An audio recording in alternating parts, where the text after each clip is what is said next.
Welcome to Luca and Miguel. Enjoy the video. In this video, I will explain how to make the Denmark flag. The Dannebrog, as it's known, is a truly historic symbol, recognized as one of the world's oldest national flags. Its simple yet powerful design, featuring a bold white cross on a striking red field, holds deep cultural significance. To accurately create this iconic flag, we'll focus on its precise dimensions and color specifications, ensuring an authentic representation of Danish heritage. Let's delve into the precise proportions that define the Dannebrog.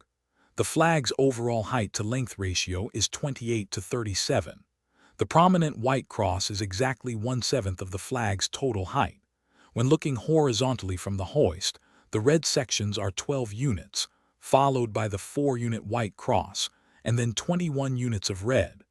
Vertically, the red sections are 12 units, with the 4-unit white cross in the middle. The colors of the Dannebrog are just as important as its dimensions.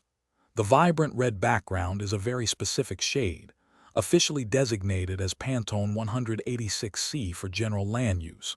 For digital applications, this translates to a hex code of C8102E, or an RGB value of 21646.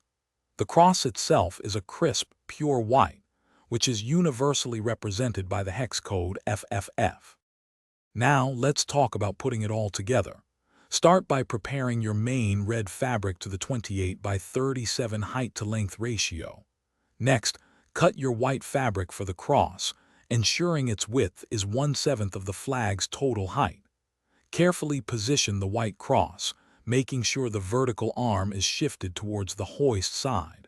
Sew all pieces together with precision, and always double-check your measurements before the final stitches to ensure your Dannebrog is perfectly crafted.